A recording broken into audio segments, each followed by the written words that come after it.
अब्जोपती खरबोपती लोक आहेत, पण महाराज कुटियात मी जाऊन म्हणतात महाराज शांतीचा उपाय सांगा. शांती भेटली तर तुम्ही बरेच जरी तर बसले झाले हेच पहिला टाइम असत.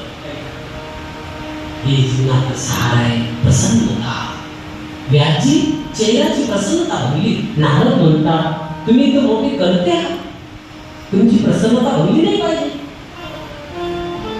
दुसऱ्याच्या दुःखाने जे दुःखी होत असतात त्यांना संत म्हणतात.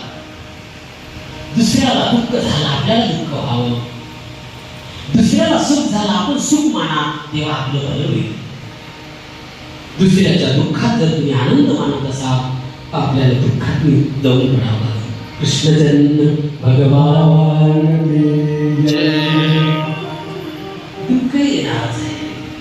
नारदजी म्हणतात व्यासजी तुम्ही अनेक पुराणाची रचना केली पण भागवताची रचना केली नाही, म्हणून तुम्हाला समाधान नाही.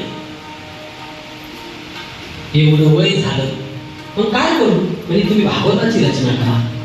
मधोयम बधोयम चैव अनेक पुराण रचले.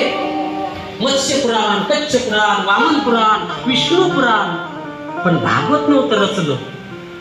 हे वय 18वे पुराण श्रीमद भागवत. या भागवतामध्ये श्लोक किती आहे?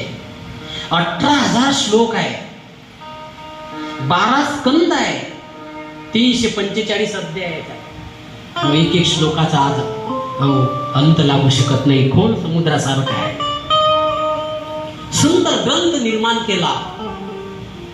50-50 हजाराच्या कल्लर टीव्ही आपल्या घरात राहतात. एक भागवत ग्रंथ नसल तर आपण काहीच नाही. ज्याच्या घरात भागवत आहे ना त्याच्या घरात ग्रहपीडा नसते. भागवत असू द्या. आपला धर्म ग्रंथ गीता आहे. ती गीता ही आपल्या घरात असली पाहिजे. गीता गीता गीता वाचे जी म्हणती नाही पुनरावृत्ती तयान.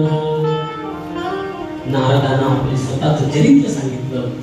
मी दासीपुत्र होतो आणि मी संतांची सेवा केली 4 महिने आणि संतांना माझं नाव हरिदास ठेवलं. आणि त्या दासीपुत्राचे महर्षी नारद झाले का मी संतांचा आशीर्वाद आहे. तुका म्हणे संत सेवा हेची देवा उत्तम. संतांची जो सेवा करतो त्याला कमी पडत नाही. संत सेवा सर्वात श्रेष्ठ आहे. त्यांनी हरिदास नाव ठेवलं माझं. सदाचार संयम हे जीवनामध्ये 2 गोष्टी असल्या पाहिजे, तेव्हा मनुष्याच्या जीवनात मनुष्य मोठा होतो.